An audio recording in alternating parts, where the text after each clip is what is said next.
Hi everyone, this is Trish from Team Monty at re.max Preferred Realty, and welcome to another episode of This Is Our Town. Today I am in Fort City on Drouillard Road with Michael Difazio of Reclaim Artistry, and we wanted to bring this to you because we think this is the coolest thing ever.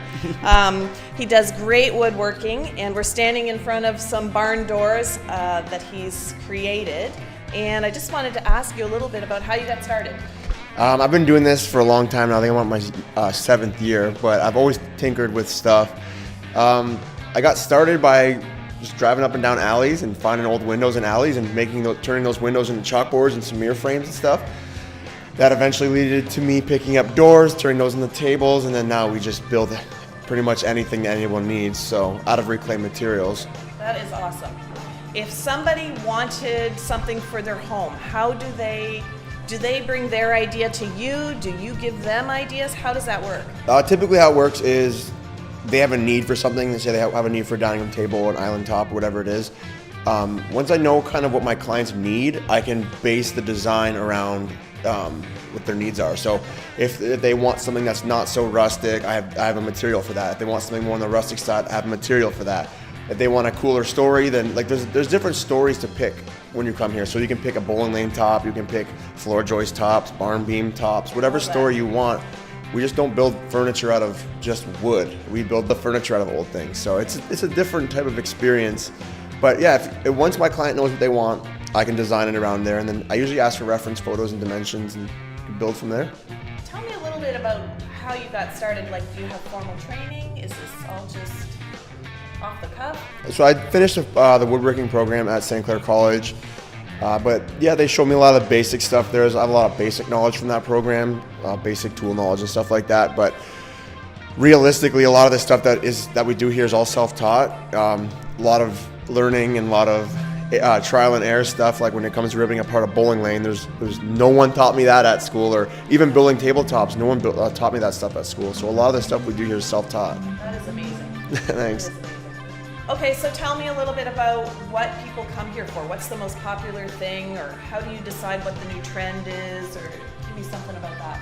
So I wouldn't say that we actually follow the trends, because some of the trends that are out right now are not something that typically kind of get me going. I like a very certain thing, and I think a lot of our inspiration for our work and stuff is more based on like an urban, like gritty part instead of your nice, fancy this and that. I'd rather go a little bit gritty and keep all the crazy imperfections and the parts that people would normally get rid of.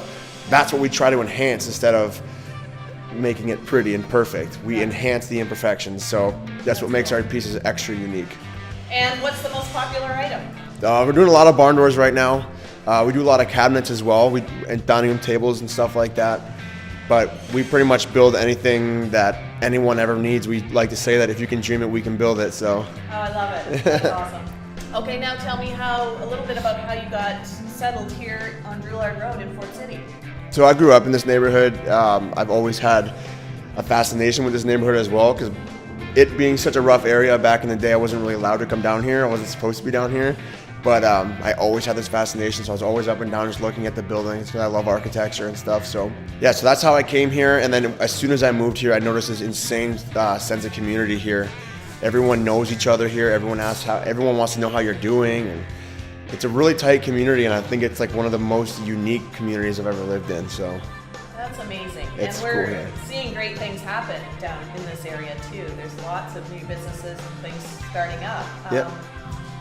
Tell me a little bit about what you did for Halloween for the community. So we went around in the box truck, and we gave out candy with the free candy truck. Kind of did a little play on how creepy the truck is all the time. But yeah, we drove around to other neighborhoods. We gave out some discount cards and some candy to the kids. Filmed a whole YouTube video about it, so that'll be out soon. Awesome. Sounds great. Okay, and I've noticed the mascot. Yeah. So tell me about him. So Mac is a Dalmatian. He's still a puppy, so he's completely wild, but he's growing very fast, and he seems to get a lot of attention, so it's nice, but he's actually a great dog. So. All right, well, thank you so much. I appreciate the time you took to talk with us today. No problem. And if anybody wants any more information about Reclaimed Artistry, you can go to our website, and we'll have all the information there. And be sure to check out his stuff and his shop, because it really is cool.